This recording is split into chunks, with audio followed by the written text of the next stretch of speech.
예수님을 사랑합니다라고 찬양은 드리지만 과연 이 찬양만큼 내가 예수님을 사랑한다고 말할 수 있을까요? 그 사랑한다라고 고백하는 그 고백이 진실일까요? 아니면 가식이 좀 섞여 있을까요? 자, 이럴 때 우리가 과연 그러면 예수님을 사랑한다 라고 말을 하는데 내가 예수님을 어느 만큼을 사랑을 하는지 이런 것을 나도 내 자신이 알아야 되겠죠.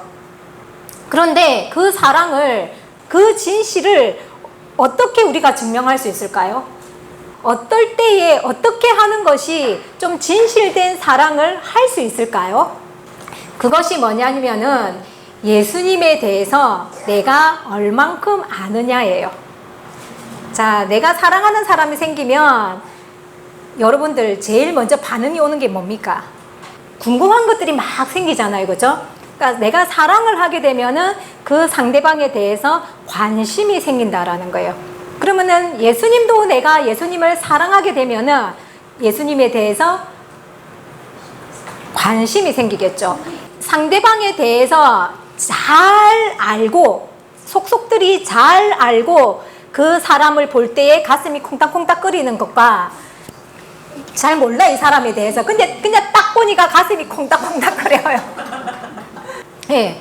그러니까 이거는 믿을 게 못 된다니까요. 그러니까 가장 정확한 거는 그 상대방에 대해서 잘 어느 만큼 잘 알고 그 사람을 사랑하느냐가 어떻게 보면은 가장 정확한 방법이다라고 말할 수가 있다라는 거예요. 자, 그래서 예수님을 사랑하게 되니까 이제 예수님에 대해서 관심을 가지게 됩니다. 그러니까 이제 우리가 보통 사람에 대해서 관심을 가지면은 생일이 언제냐, 저기 집은 어디냐, 전화번호는 뭐냐, 고향은 어디냐, 뭐 이러면서 이제 하나씩 이제 호구조사를 하잖아요, 그죠? 그러면은 예수님에 대해서도 당연히 예수님이 호구조사가 들어가야 되겠죠. 예수님은 어디서 태어났을까? 예수님의 부모님은 누구일까? 예수님이 자란 환경은 어떤 환경일까? 우리가 잘 아는 거 십자가에 예수님이 돌아가신 것은 너무 잘 아는데 그 이외에 예수님의 어떤 그 환경에 대해서는 모르는 부분들도 사실은 많단 말이에요. 예수님이 십자가를 지시는데 유대인들에게 팔아 넘긴 자가 혹시 누군지 아십니까? 멀리 있던 사람이 아니라 예수님의 12제자 중에 한 명인 가룟 유다에 의해서 팔렸다는 거예요. 너무 기가 차지 않습니까? 차라리 못 모르는 외부인이 예수님을 팔았다면 이해라도 하지요. 그런데 3년 반이라는 공생의 기간 동안에 따라다녔던 그 제자, 예수님의 그 제자가 예수님을 팔았다라는 거예요. 그러니까 예수님이 팔렸는데 누구에게 팔렸냐를 내가 아는 것과 모르는 것에 대한 감동과 깊이가 같을까요? 다를까요? 어떤 게 더 억장이 무너지겠습니까, 여러분들? 제자한테 팔렸어? 이런 마음이 들면은 우리도 그 사실을 알면은 더 억장이 무너지지 않겠습니까? 그러면은 예수님의 그 십자가의 죽음에 대해서도 분명히 차이가 있겠죠. 누구한테 팔렸는지는 모르겠는데 그냥 예수님이 어떻게 누군가에게 팔려서 죽었어. 다르다는 게 엄연하게 느끼는 감동이 다를 수밖에 없다라는 거예요. 자, 예수님이 또 팔렸는데 얼마에 팔렸는 줄 아십니까? 예, 은 30전에 팔렸잖아요. 그죠? 그러니까 그러한 디테일한 예수님의 행적들에 대해서 내가 아는 것과 알고 십자가의 죽음을 바라보는 것과 전혀 그런 거 모르고 그냥 십자가의 죽음만 바라보는 것과는 그 바라보는 감동이나 깊이는 절대로 같을 수가 없다라는 거예요. 자, 그러면은 예수님을 내가 더 깊이 있게 생각하고 느낄 수 있으려면 예수님에 대해서 아는 게 많을수록 예수님에 대한 사랑은 훨씬 커지겠죠. 그런데 아이러니하게도 우리는 찬양은 이렇게 예수님을 사랑합니다라고 모든 기독교에서, 교회에서 수요일이고 주일이고 금요일이고 예배 시간 때마다 예수님을 사랑한다고 찬양은 하는데, 막상 이제 들어가 보면은, 한 사람 한 사람 들어가 보면은 예수님에 대해서는 너무 아는 바가 없더라는 거예요. 얼만큼 모르는지를 제가 예를 들어서 하나만 말씀드리면은, 예수님의 고향이 어디십니까? 왜 보통 내 남편의 고향 정도는 다 알잖아요. 웬만한 가까운 사람들의 지인들의 고향도 사실 잘 알아요, 몰라요? 공부해야 된다니까요. 예, 예수님에 대해서 공부를 좀 해야 됩니다. 예수님을 나의 구세주로, 사랑도 사랑이지만 왜 사랑을 합니까? 지옥 갈 수밖에 없는 우리의 인생을 구원시켜주는 존재잖아요. 구세주잖아요. 구원자잖아요. 그러니까 사랑을 하는 건데, 이 구세주, 이 구원자 예수님에 대해서 이렇게 몰라가지고는 예수님이 우리를 과연 예뻐라 하겠습니까? 천국 데리고 가고 싶다가도, 와, 네가 나한테 이렇게 관심이 없어, 이러지 않겠냐라는 거예요. 내가 예수님을 사랑한다라고 할 때에 내가 그 사랑이 얼만큼 가시적인지 아닌지는 예수님에 대해서 내가 얼만큼 아느냐, 얼마나 디테일하게 예수님에 대해서 아느냐에 따라서 예수님에 대한 그 사랑의 강도는 다 이렇게 차이가 있고, 많이 알수록 사랑의 깊이는 더욱더 깊어질 수 있는 거다라는 이제 이 말씀에는 다 공감이 되시죠? 예.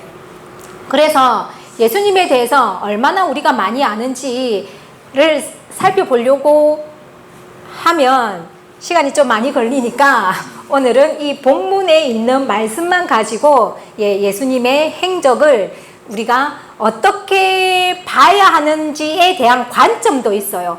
관점. 그러니까 그 예수님의 행적을 어떻게 바라봐야 되는지, 구약과 신약의 관계 속에서 어떻게 바라봐야 되는지, 그러한 관점과 함께 예수님의 그 행적을 조금 더 깊이 있게 나눌 수 있는 시간이 되어지기를 바랍니다. 자, 예수님의 사역을 종류로 나눈다면 어떤 사역이 있습니까? 치유의 사역을 하셨죠. 네. 예수님께서 온갖 병자들을 다 고치셨습니다.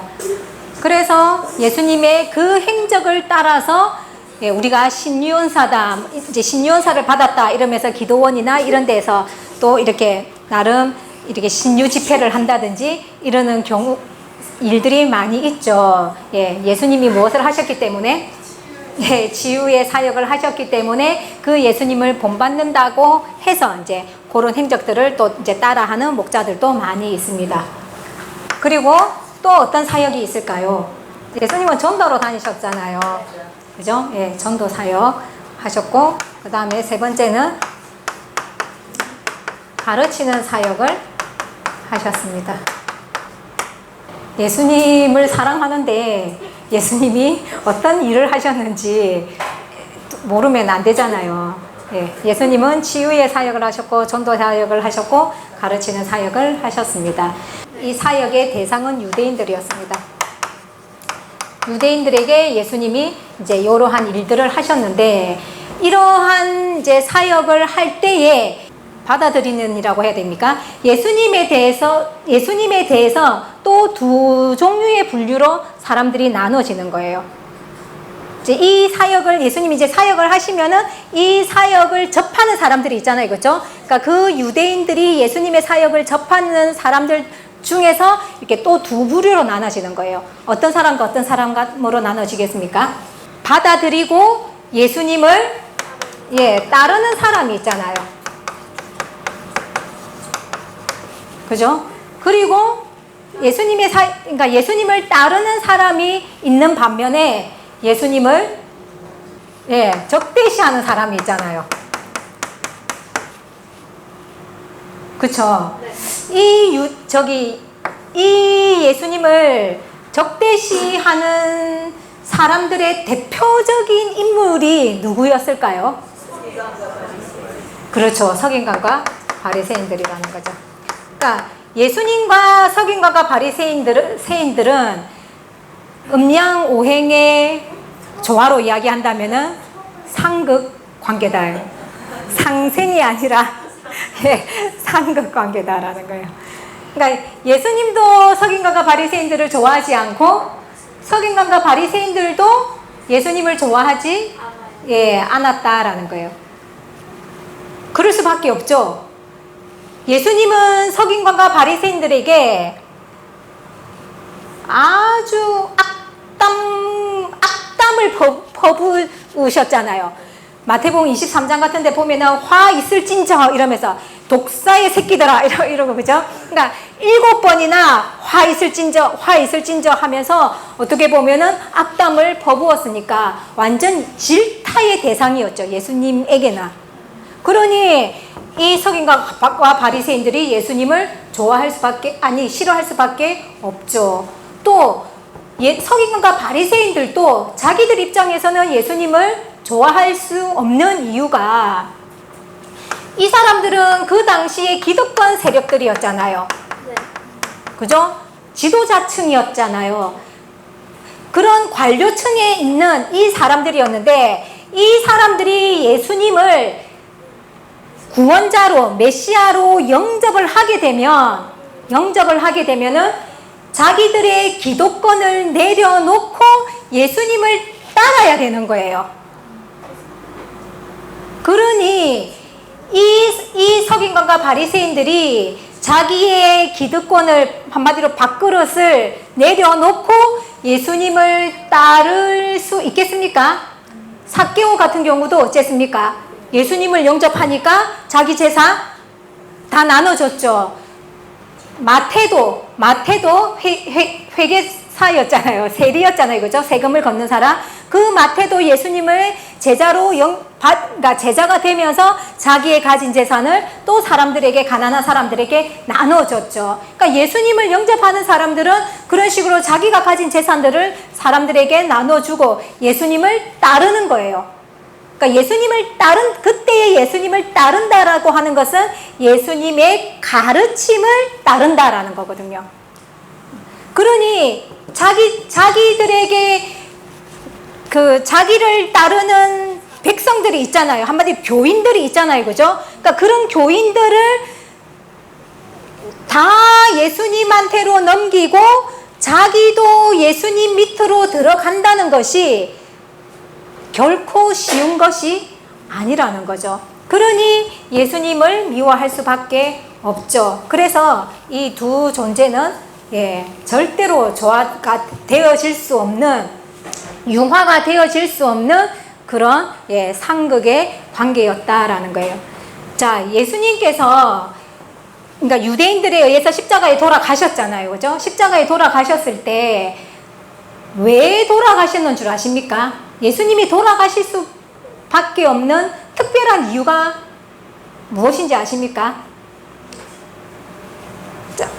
자, 이걸로 보고 얘기를 할게요. 예수님께서 십자가에 돌아가신 이유가 치유의 사역 때문에 돌아가셨을까요? 전도 사역 때문에 돌아가셨을까요? 가르치는 사역 때문에 돌아가셨을까요? 자, 이거 가지고는 미워할 수가 없죠. 더 많은 사람들이 이런 것을 혜택을 보고 예수님을 따르는 사람들이 많으니까 서기관과 바리새인들도 그러니까 그 백성들의 눈치를 봤잖아요. 함부로 예수님을 대했다가는 백성들이 이렇게 소동이 일어날까 봐서 항상 눈치를 봤던 사람들이거든요. 자, 전도는 예수님만 했습니까?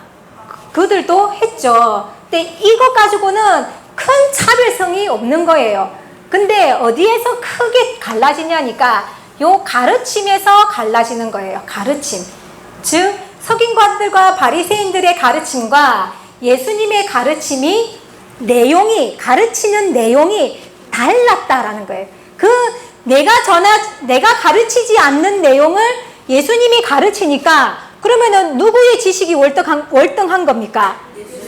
그렇죠. 그러니 그런 것들은 백성들이 들으면은 알게 되는 거죠. 그러니 예수님이 더 아는 게 많네. 예수님한테 물어보니까 내가 그동안 궁금했던 것들을 풀어주지 못했는데 예수님은 풀어주시네? 이라고 해결을 얻으면 어떻게 됩니까?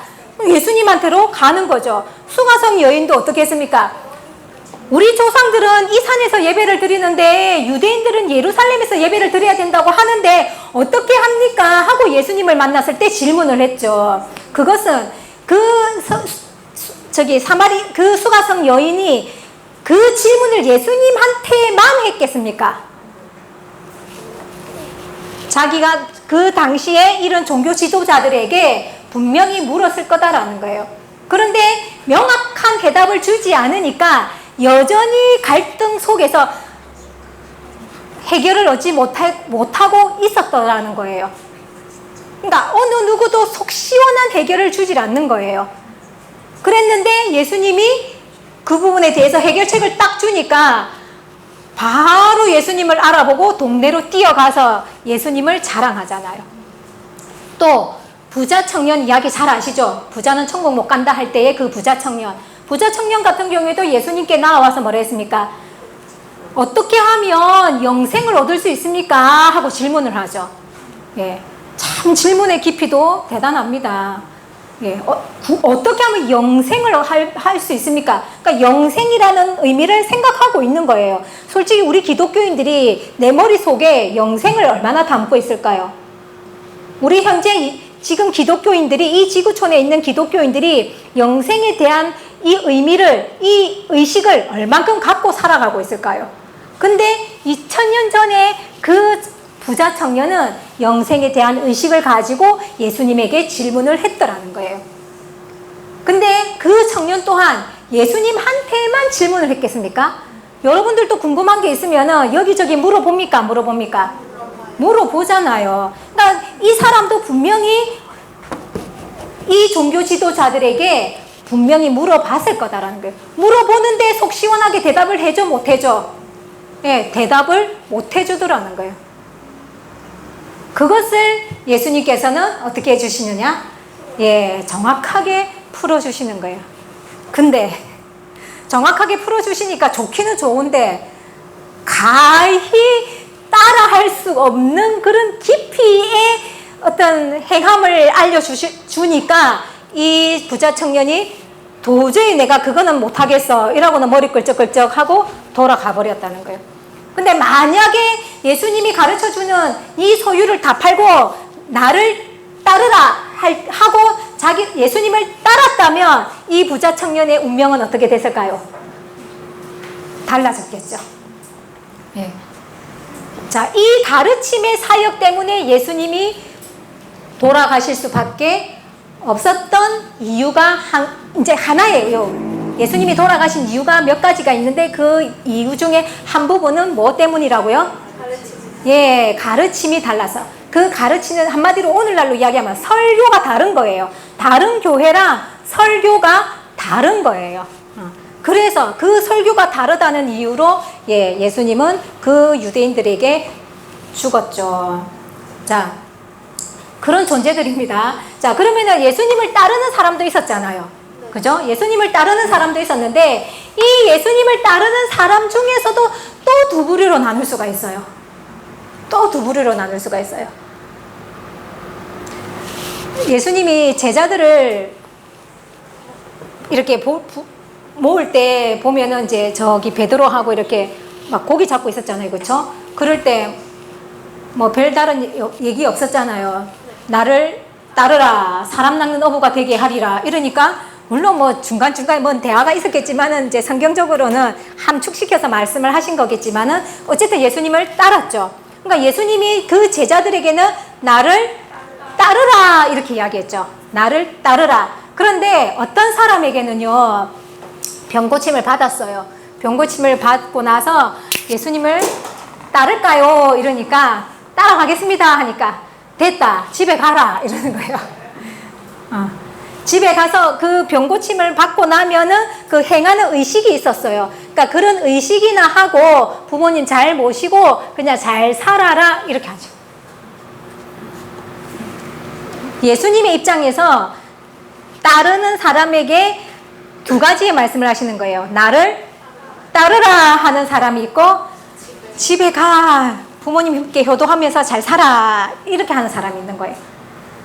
자, 예수님이 어떤 사람은 나를 따르라 하고 어떤 사람은 예수님이 돌아가라 이랬을까요?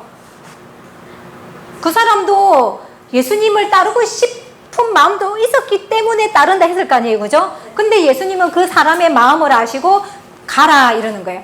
그 기준이 뭘까요? 누구는 가라 그러고 누구는 따르라 할 때에 그 기준이 뭘까요? 예. 이게 이제 이게 따르는 사람의 두 부류가 이제 여기서 나눠지는 거예요. 한쪽에는 정말 예수님의 가르침대로 살려고 하는 사람. 아니면은 예수님의 가르침을 추구하는 사람. 한쪽 부류는 그냥 예수님을 통해서 무엇인가를 그냥 얻고자 하는 사람. 예.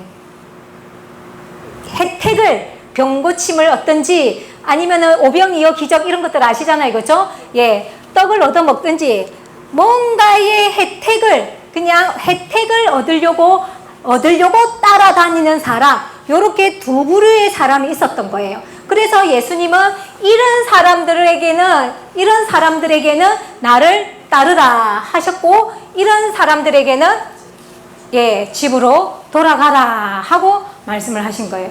그래서 이런 사람들이 얼만큼 되었느냐 보니까 결과적으로 우리 12제자는 잘 아시잖아요, 그죠? 12명은 있었는데 그 뒤에 오순절 마가 다락방에 성령이 임했을 때 몇 명에게 임했습니까? 120명. 예, 120명에게 임했죠. 그러니까 떡을 얻어먹은 사람은 4,000명, 5,000명이에요. 그죠? 4,000명, 5,000명인데, 그러니까 이 떡을 얻어먹기 위해서 따라다닌 사람은 4,000명, 5,000명인데, 예수님의 가르침을 따라서 살려고 하는 사람은 고작 몇 명인 거예요? 120명. 예, 120명인 거예요. 그러니까 예수님은 이거에 비하면 소수죠. 그죠? 그러니까 이런 소수를 찾으러 오신 거예요. 이 땅에 오신 이유가 이런 예수님의 가르침, 천국 복음에 대한 가르침을 통해서 우리들의 정신 세계를 업그레이드 시키고 또 이런 가르침을 따르는 사람들을 찾으러 오신 거예요. 그래서 찾았는데 그 찾은 사람들이 몇 명이야? 120명. 예. 4,000명, 5,000명이 아니라 예, 120명이라는 적은 숫자였다. 그러니까 그 적은 숫자만 남기고 예수님은 부활하시고 승천을 하셨더라라는 거예요. 예, 자, 여러분들은 어떤 사람이 되실래요?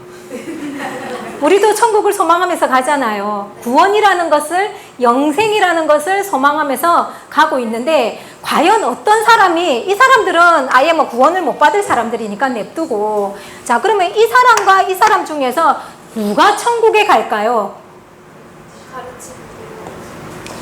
이 사람들은 좋을 때는 따라다니죠. 그런데 뭔가 하나 틀어졌어. 그러면은 이 사람들이 변심을 하면 더 무서운 거예요. 누구랑 하나 돼버려?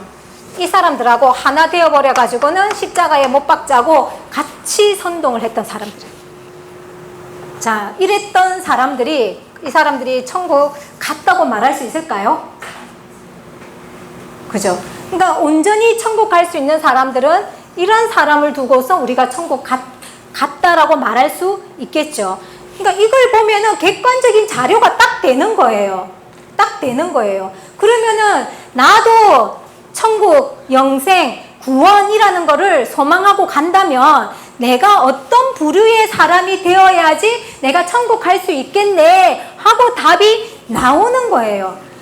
이거 아니면 이건 거예요.